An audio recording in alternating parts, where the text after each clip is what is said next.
Who is Gen Z's definitive Superman? Guys, I'm really excited to see where this is going to go. I love seeing on my other channel, I do polls all the time of the different generations and which Superman is theirs and stuff. I can't wait to see what he says, to see if it matches up with the stuff that I've done. Anyways, brand new superhero reaction channel. Original link for this one is in the description. Let's check it out. There was a time when Gen Z overlooked Superman, when liking Superman was considered lame and corny, and I just don't like his stories. It's so boring and it's too strong. I prefer someone realistic and edgy like... I heard that junk my whole life. It's not just Gen Z. It's a bunch of idiots out there. Batman.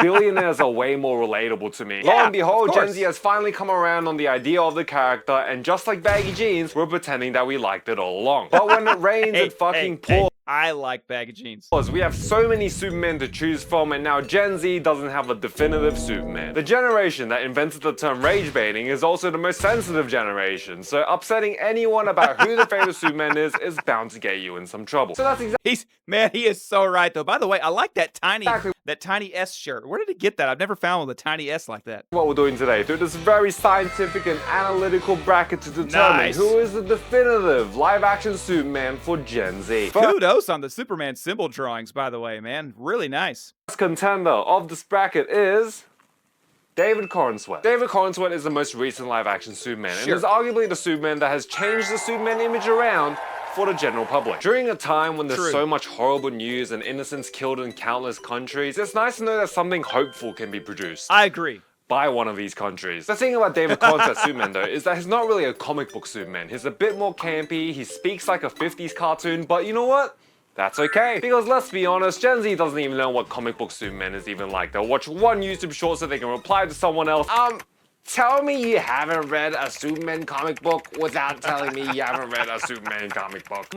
It's funny though, because I see people in the comments arguing with me about what Superman should be. I can tell they've never read a Superman comic in their life. Like, it's not even hard, you know? Like, there's a lot I haven't read because there's almost 90 years worth of Superman comics. I'm not 90 years old. But it's pretty easy to spot when people have had one version that they've ever been exposed to, and that's the one that they're using. One concern for David Corenswet's Superman earning the title of Gen Z Superman is that he's more Gen Alpha Superman. Gen Alphas are born from 2012 onwards, making them the perfect age range to grow up with this rendition of the character. And that makes sense because lots of Gen Alpha kids, they're being raised by millennials, and David Corenswet is a millennial. Is he? I guess he's a young millennial, I would think. There should be, because I'm a millennial and I'm quite a bit older than he is. I don't know where I was going with that. Next contender we have Christopher Reeve, arguably the GOAT. Christopher Reeve from Superman the movie 1978. What is this bracket system? Like, is one of them on top, or like how is this working? I don't really understand the bracket system. Because, I mean, David Corenswet's on top of Christopher Reeve. I'm not cool with that. Is timeless. He is the glimmering beacon of hope that made people believe that man can fly. Yes. What dispelled that myth though is any flying shot from Superman for the quest for peace. So we're kicking off this bracket with a battle of the times, the classic versus the current, the old versus new, the simple versus MCU lines. While Christopher Reeve's Superman is timeless, being timeless means nothing when no one born of this time has seen it. I mean, let's be real. I love that Daily Bugle behind his head with Spider-Man. I want like a Daily Planet like that. That'd be awesome. How much of Gen Z that doesn't suck up to superhero media has actually seen this film? I'd guess not that many. And the fact is, Gen Z being the ageist generation, they would prefer a younger Superman. And David Corenswet, while he is 32, my polls have showed me that he's absolutely correct. He does exude some childlike wonder. You think Christopher Reeve is getting put into out-of-context compilations, or Christopher Reeve being chaotic for 6 minutes? No. And that's so anti-Gen Z of him. And I'm pretty sure Christopher Reeve was at least like 30. 25? He was 25 when he first played Superman. That's younger than Tobey Maguire in Spider-Man 1. Well, I don't think that's quite right. I think that's when he got hired. It took 18 months to film that movie, and he had to do a bunch of time of lifting weights. It wasn't, I don't think it was, he was supposed to be 30 in the movie, I think, or 33, I can't remember. And I think he may have been 27 or 20. I can't, put it in the comments, guys, I don't remember. That is one way to make me feel unaccomplished in life. No Asian Dr. Cousins needed. But let's be real, Superman 2025, while not perfect by any stretch, did leave a positive impact on the world, showing what the world really wants and what the world really needs. David Corenswet moves on to the next round. The next contender in this bracket is Brandon Routh. An underdog, shall I say. If no one in Gen Z has seen Christopher Reeve Superman, I think it's safe to say that -10 Gen Zers has seen Superman Returns. Unless you count the time when your parents brought you in as a kid to watch it in the theater, but you fell asleep for most of it. But I'm not like the others though. I've seen this film, both with a fully developed prefrontal cortex and as a kid. And I think it's safe to say that Brandon Routh, he was an okay Superman. I mean, in the story where what his job was to be Christopher Reeve. And he did a good job at that. He did. If you've ever seen him in the CW crossover, he did a pretty good job there, and he is one of the best looking Supermen of all time in that suit in the crossover. But he did a good job at what he was supposed to do, which was be Christopher Reeve. Superman's a stalker and the director of the film being very weird, allegedly. Brandon Routh was kind of limited in what he was able to showcase. That being said, he was given a redemption shot in the Crisis on Infinite Earths crossover as Kingdom Come Superman with possibly the most beautiful Superman costume to ever be put on screen. Like, could you imagine how much they could have cooked with the movie budget? He was a great Superman there, and they also made him really fucking huge. Like, the atom, more like the molecule. The next contender for Gen Z Superman is Tyler Hoechlin. Tyler Hoechlin is the other side. So right now, I'm assuming he's just listing the contenders. There is no order here, is what's going on. Wow, I'm slow, guys. Of the coin. The coin being the Arrowverse Superman. Tyler Hoechlin's Superman is pretty interesting. Hoechlin said himself that he only expected to play Superman in a few episodes of Supergirl, and that was exciting enough. Then he got to play a part of exactly what he was told was going to happen. The crossovers, then he got to lead the best live-action depiction of Superman in the past decade. And you might be thinking he wasn't Superman for that long. No! 8 years. That's a long-ass time to be Superman. And I know when you fucking computer nerds all you gotta do is watch his first appearance on Supergirl and then watch his first appearance on Superman and Lois and realize, holy cow, he has aged. He's aged a lot. Brandon Routh Superman stand next to Tyler Hoechlin's Superman, you're like, oh, more like Superboy. Meanwhile, Tyler Hoechlin's Superman's out here looking like this, while you're out here probably looking like this. I think Brandon Routh probably has a special place in a lot of Zoomer hearts, because there was a 7-year gap between Superman Returns and Man of Steel with no live-action Superman. You know what that means, right? A lot of time for youngins to think about that plane rescue scene and a bullet breaking apart from Superman's eyeball. But honestly, it's not really much of a contest. Superman and Lois may be forgotten in the conversation for best Superman as much as Superman Returns, but at least Superman and Lois was great. Tyler Hoechlin moves on. Our next contender for this bracket is Tom Welling. Never actually played Superman unless you count the fact that he wore part of the suit.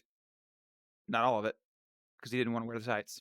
Now some of you might be wondering why Tom Welling's style of 2000s show Smallville is even on this bracket. And if you're thinking that, you're probably not Gen Z enough to know that Smallville has returned back to fame through TikTok. Mainly carried by thirst edits of Tom Welling's attractiveness, but regardless, it is back in style. And yeah, maybe he never wore the full... Did you guys know that? I didn't know that Smallville was back in style. I mean, I do realize that Michael Rosenbaum and Tom Welling are doing a good job with that Talkville podcast, but I kind of just thought that was us. You know, I didn't know there was like younger people getting involved, maybe watching with their parents, the millennials, I don't know. Superman suit, but that's okay, because if you add all the makeshift Superman suits he had throughout the show, that roughly equals one Superman suit. Recently, Netflix managed to snag the international streaming rights for the show, and it cracked top 10 upon debut. This show started more than 20 years ago, by the way. What? Guys, I cover Superman stuff all the time. This hasn't popped up once. I'm blown away. I'm blown away. So honestly, Tom Welling's generation applicability might cross millennials and Gen Z and Gen Alpha. Wow. Regardless, we should see who Tom Welling is up against in this Gen Z Superman bracket, because competition is tough out here. I mean, we're talking about Superman, and it's very hard to get Superman wrong. I mean, I'm still just like totally blown away that Gen Zers know about Smallville. This is crazy to me. This is crazy to me. Dean Cain.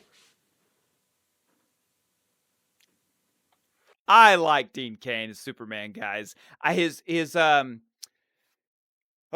Superman is not my favorite. I like his Clark a lot, but I'm a bigger, goofy Clark guy. So I like the Christopher Reeve Clark the most. But the chemistry between Dean Cain and Terry Hatcher, to me, still some of the best Superman Lois chemistry that has ever been made. And people sleep on it because of what he's doing right here. He's obviously thinking politically. I hate how people do this. Like Chloe Sullivan, for instance.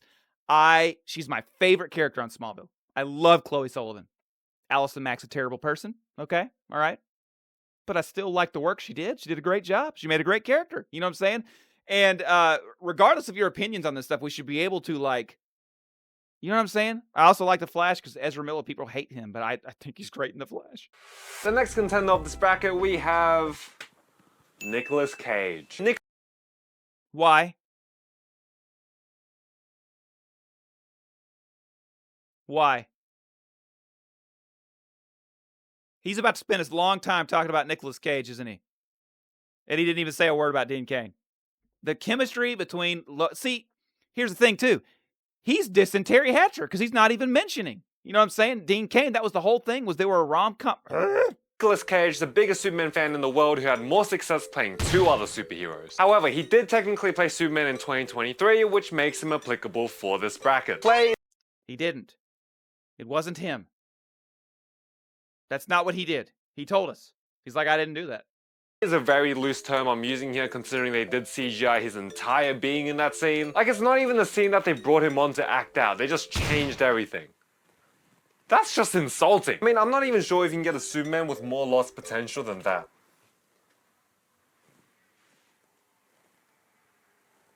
Oh, I mean, that is the best way to describe it.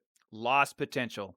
That right there, with the curl and everything else in the end of Black Adam, I thought we were finally about to start seeing a Henry Cavill apart from Zack Snyder and getting to see his actual version, because he clearly, I don't want to say fought with Zack, he really respected Zack, but he wasn't in line with Zack on what Superman was. They weren't in line. They weren't in line on it. At least he looked good in Black Adam, right? Henry Cavill was Superman from 2013 to 2021, and that's a long stretch to play Superman, and enough to leave an impact on a generation. So both of these contestants had their last appearance as Superman in a very disappointing one-off note that meant nothing in the grand scheme of things. In The Flash. Now, I don't want the classic Gen Z revisionist effect to come into play here, because I know for a fact that back then, a lot of Gen Z liked Henry Cavill as Superman and saw the untapped potential in him. Keyword being potential. The guy's PR was working overtime. Oh my god, he's hot, but he also builds PCs, and he's a gamer, and he's a nerd. Oh my god, this is so hot and Is that really just his PR doing that? Because I feel like those are the kind of things that PR would say, no, we got to stay away from that. You know what I mean? Like, I don't know if I am sure. I'm sure PR had something to do with it. I'm not saying that. But, I mean, relatable to me. I think it's safe to say though that Henry Cavill's face alone was enough to leave a lasting impression on Gen Z. More specifically, heterosexual Gen Z males. However, I think a lot of us can agree that calling Henry Cavill Superman is a bit of a stretch. He got one solo movie, met Batman then died, then came back with Mustache Gate, and then he got blue-balled by Dwayne "The Rock" Johnson. What kind of Superman life was that? Yeah, I like the way he started that. He had a decent movie, you know. Man of Steel was pretty good. I did like all those movies, though, but I didn't like the way Superman was going in those movies. If you're not a big Superman fan, you tend to like those movies a lot more. I liked it, but I am glad that we're not exploring how evil Superman can get anymore. I really don't like that. I think we got more screen I didn't like it in Superman 3, you know, even though I like Superman 3. Time of him being evil than as a fully fledged Superman. So I think the only way to go about this is to compare the Flash appearances. So this ungodly site was meant to recreate that moment in the Justice League movie where Superman fights the Flash. This 3D model may have been fine to be used as a CGI body double in an action scene, but to get up close and personal in slow motion, slow, yeah. so we have time to inspect this Botox pumped face and these droopy stretched pecs, that was a bad idea. On the other hand, yeah, pecs don't move like that. As a sculptor, I can tell you, that is a standing straight pose for pecs, where his arms are up. They should be elongated and stretched out. It's really weird. Nicolas Cage was set to appear as Superman in Superman Lives, which was cancelled, but at least we got him in The Flash. Kind of. Looking very bad. But one thing that Nicolas Cage as Superman might have over Henry Cavill, okay, I don't know. It looks better than that, though. I will say that. It doesn't look great, but it looks better than that. What we're doing, well, let's just stop bullshitting Yeah, Henry Cavill moves on. Now we have David Corenswet versus Tyler Hoechlin, a battle of wholesome Supermen. Supermans. I don't know. Now let me just remind everyone, this bracket is not about who is stronger, okay? This is about who is Gen Z Superman. Because if it was about strength, until I see David Corenswet separate two universes with his bare hands, I think the answer's pretty clear. In the past, I've mentioned that I think Tyler Hoechlin's Superman is the most comic accurate and most well-rounded depiction of Superman we've seen on screen so far. But I think Tyler Hoechlin's is really good, but I don't think he excels in any one part. That's what I'm trying to say. Yes, I think he's really good. It's like you may not be jack of all trades, as an expert in none, that kind of thing. That's how I feel about it. that being said, he's had 4 full seasons to develop as a character. David Corenswet's only had a single movie. However, the impression that David Corenswet's Superman landed on Gen Z was pretty fucking impressive. I mean, by the time Fantastic Four First Steps was coming out in theaters, we were still getting Superman edits everywhere on social media. As much as I love Tyler Hoechlin's Superman and Superman and Lois, no one in the general public was talking about Superman and Lois. The only time you hear about Superman and Lois is when people talk about how no one has seen Superman and Lois. Correct. Yeah, Superman and Lois was not TV shows, man. Back in the day, there weren't as many channels, and everybody watched the same thing, and the actors didn't get paid very much. Now they get paid a lot more, and nobody's ever heard of the show. And it's just crazy. Like TV shows, it's just different than it used to be, guys. It's different. But there is something we have to address with Corenswet's Superman, the character himself. Is he Gen Z? Before this movie came out, there was a growing state of mind that this Superman was gonna be Gen Z, a Zoomer if you will. But on Who Say So, or I'm trying to read that, and I have no idea what it means. It must be Gen Z. on a curly hairstyle? Don't discriminate. David Corenswet is a millennial, so I think it's safe to assume that his Superman character is also a millennial. Tyler Hoechlin's Superman is also a millennial. What relevance does this have to the conversation? I have no idea. While I do love Tyler Hoechlin's Superman, I think it would be a bit absurd to paint him as Gen Z Superman, considering the fact that most of Gen Z wouldn't even be able to point out that he was a Superman. I'm putting my personal biases aside and saying that David Corenswet moves on to the grand final. Okay, I get it. So he's saying because of the fact that Gen Z just doesn't even really know much about Tyler Hoechlin, he's out. I get it. But what he's done with the brackets, though, is comparing certain Supermen together, which I find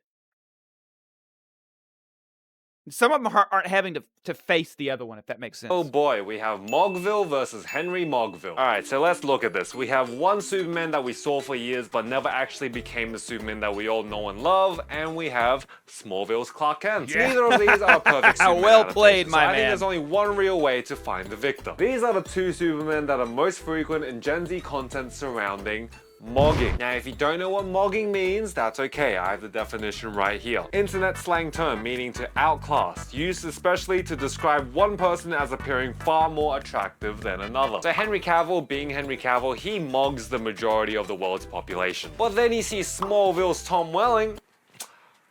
Oh, well, listen, in my opinion, it's not really a contest in pure mogging. Henry Cavill's a good-looking dude, don't get me wrong, but we're talking about Tom Welling over here. The Chad who pulled up to an award show in a t-shirt and jeans because that's all he needed. And it's not even just Clark in that show. Every hero or villain or whatever. They were all just in t-shirt and jeans, yeah. What the fuck? They were all scouted from fucking modeling catalogs. Okay, sorry, we're being a bit shallow here. There is more to a person than their physical looks, okay? Let's address the current audience demographic for each Superman. So who's watching Man of Steel nowadays? Snyder Bros? That's not really. I still like Man of Steel quite a bit, and I wouldn't consider myself a Snyder bro. But to knock it out that way, I mean, 10 seasons of Smallville, and he did just tell me that Gen Z's all over that. So, yeah. A flex. Also, Snyder Bros aren't really just Gen Z. I They're get kind you. of scattered I on get the where you're age coming range. You know how I know that? Because most Snyder Bro congregations occur on Facebook. No Zoomer is actually posting on Facebook. Meanwhile, Gen Z is posting all about small.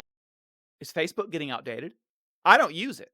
I have it, but I don't really use Facebook. It's not something that I'm not super into it. So I didn't realize that it wasn't like for the youngins, Smallville on the native platform, TikTok. Listen, I'm gonna fight against the grain here and fight against facts and logistics and say that Tom Welling moves on to the grand final. Here we All are, right. the grand final of deciding who is the Superman. We're talking about Gen Z's Superman, okay, guys? We're not talking about the best. So I get this logic. It's cool. Gen Z. We have David Corenswet and Tom Welling. If you asked me a year ago if a lineup like this was possible for a grand final for a bracket like this, I'd say you're crazy. There's no way, Jose. Yeah, I didn't Z realize just a few minutes ago that the Gen Z was into Tom Welling. This is news to me. He somehow did it again, from seeking a time period that wasn't so pessimistically driven by everything bad happening in the world. Smallville's fanbase is like a fudge brownie. Even if it's relatively small, it can be quite intense. However, that is not to say that the fanatic gun bros are not also intense. I'm not talking about people who just like the movie, okay? I'm talking about people who are willing to shit down your esophagus if you criticize anything about Superman 2025. You are either A,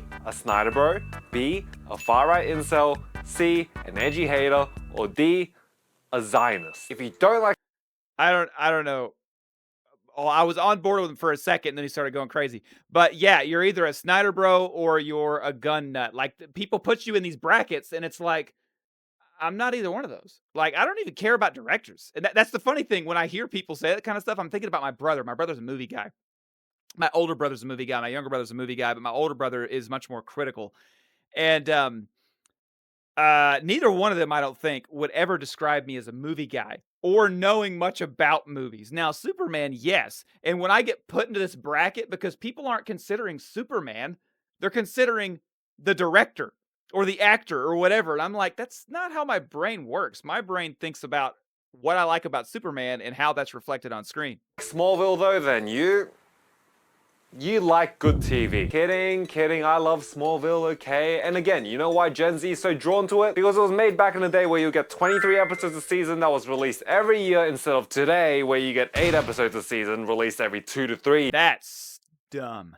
years. It may not have been the most concise storytelling because it was 23 episodes a season, but you get to grow and live with these characters as if they're your friends, and if Gen Z needs anything these days, it's friends. But this bracket is not just about the content of the media. I mean, we are talking about the actors themselves. David Corenswet was destined to play Superman. I mean, he called Superman his dream role. Bro put on a lot of visible weight to become Superman, and at his height as 6'4", that's not an easy thing to do. Yeah, however, it's we true. need to consider the fact that Superman 2025 was filmed in an era where we actually cared about the health of the workers. There's a reason other than streaming services running everything in the entertainment industry that we stopped doing 23 episodes a season. It just wasn't healthy. Here's what Tom Welling... Yeah, Tom Welling worked a ton. He would often talk about how when he was done filming a scene, he would go film a scene with somebody else, and he assumed the other people were off filming scenes. It was for a while before he realized, I work all the time, and they all work a little bit. had to say about his early days on Smallville. I was getting up at 4:30, driving an hour and a half, working an 18-hour day, then driving back, sleeping 5 hours. And you guys were like, well, he's gonna die, he's gonna run into a tree, and the show's gonna be over. While he does play They got him a convincing driver. Clark Kent, I think it was nice of them to realize that he was not actually Clark Kent and that he could die. Because in these 23 episode seasons, if you're the main star, you are shooting day and night for majority of the year. Seems like hell. I'm just saying, even though he got a driver later, I'm impressed by the commitment. And the final deciding... Yeah, I think that they did get, like you said, they got him a driver later, but I don't know. He had to work hard for a long time, which is really crazy. factor between these two. I think we should just ask David Corenswet himself who his favorite Superman is. You're the 12th person to play Superman in live action. Which was your favorite Superman growing up? I think Tom Welling. Okay, David Corenswet isn't even Gen Z, so his opinion shouldn't even matter, but guys, let's look at the timeline. I'm older than David Corenswet, but when I was in high school, that's when Smallville was on. I was maybe 1 year older than his character was supposed to be. They were 2001. They started high school. I started before that, but for me, Tom Welling was the Superman for all the people I knew.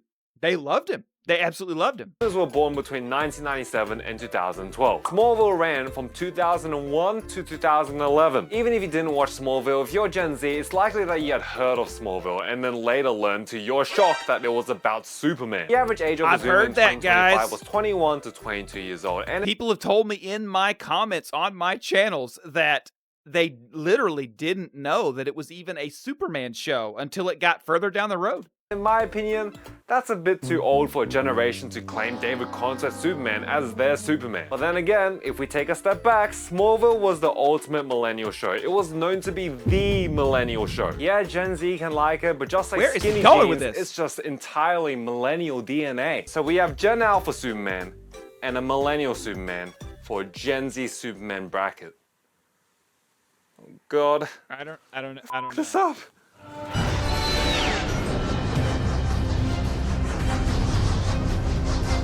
This is pretty good. It's fixed. I'm sorry. I had to do it. It's Henry Cavill Superman. Really? Listen, Gen Z, we just gotta deal with the fact that we were given a hand and... Put it in the comments. Is Henry Cavill the Gen Z Superman? Is that who it is? Is it Henry Cavill? we just gotta move on. And the last time I did a bracket like this was to find out which animated Batman has the most amount of auras. Guys, let me know in the comments if you agree with that. I thought he was going to say, from the beginning, I thought he was going to say David Corenswet. And then he turned the loop and put Tom Welling, and I was like, oh, maybe that's what it is. Henry Cavill, though? I'm not sure. I don't know. Let me know in the comments what you think. Don't forget to check out my Superman store on Amazon.com, where you can find all sorts of Superman stuff in one place. And live humbly. Do good.